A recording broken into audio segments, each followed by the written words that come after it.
Hi, my name is Evan Evans. I'll be a professor for Calculus 1 here at FCC. To get to our Blackboard site, you go to your Blackboard page, front page, and you click on our course. Once you enter the course, sometimes you won't see the hotkeys. You can hover over this arrow on the left-hand side to expose all the hotkeys we have over here. It'll dump you into the announcements, where a weekly announcement will be updated weekly with upcoming assignments and other useful information. If we click the Start Here tab, you'll see my introduction, as well as how to contact me, as well as our equity message and welcoming message, along with some syllabus and other important information like this coordinator. The next tab down is announcements, which is where we enter, but then you have your syllabus. A syllabus, you click on the syllabus. In the top section will be some contact information, how to get me via email, as well as phone, as well as my office hours for that semester. And then in the heart of the middle of this section, you'll see how you're going to be graded this semester. We use weighted grades, so don't go by a running total, but the weights for each assignment will be listed here in the middle of the syllabus throughout, and it's also calculated within your Blackboard site. And then at the bottom, at the end, you'll have your course outline. These are the outline that we're going to follow, and then the due dates will be on the right-hand column for that semester when they're due, and how the breakup goes. The next course down is course materials. So in the course materials, you'll see portfolios, worksheets, quizzes, and exams. If you're in an online class, some of the exams will be given online, but face-to-face will be given in class. But essentially, the portfolios will be listed here, and the due dates, you'll see when they're released. So there'll be a date when they're released, when you have access to it, as well as their due date for portfolios, as well as quizzes has the same setup. Your quizzes, if you have a quiz in that term, it'll be release date as well as when you need to submit it by.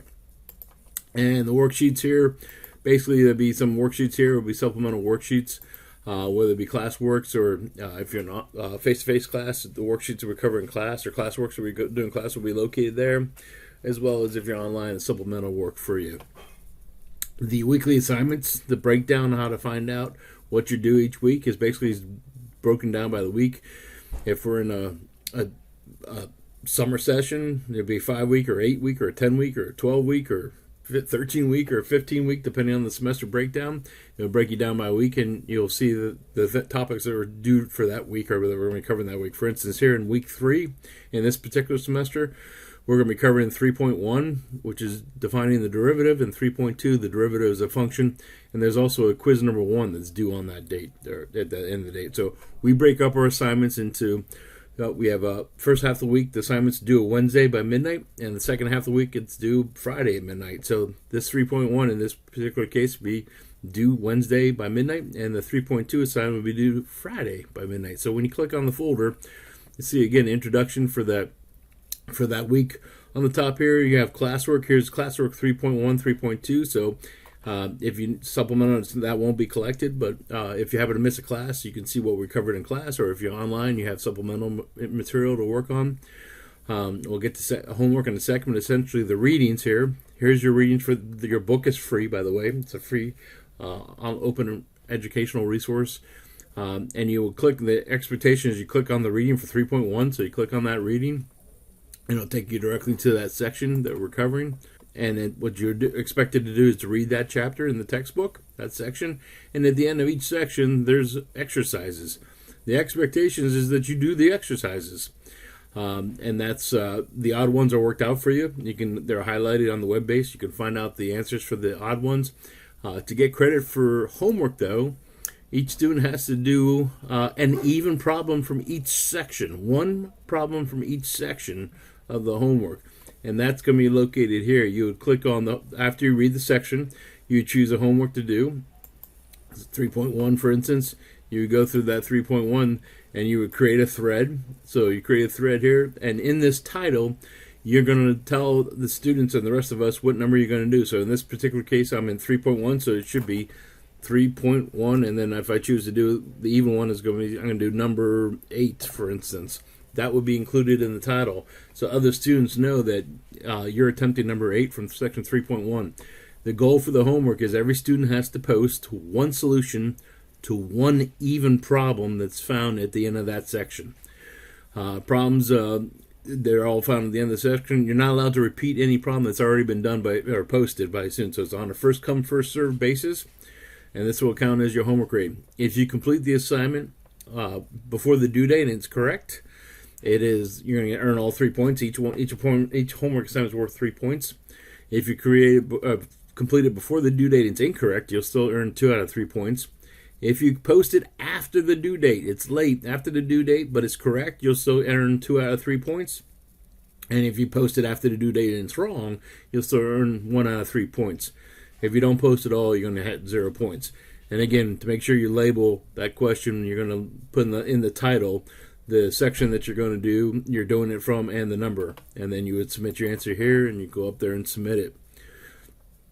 So homework, to give you an idea for the homework, going back to the course syllabus, to show you what it looks like, the homework. For the homework is due, you can do it late all the way up until the next exam, or here for this, in this particular example, you can see that the last day to submit the homework will be on this particular date from the first section. So essentially we've divided it up into half. You have the first half of the semester's homework is due all the way up. You can do late or submit late up until this due date.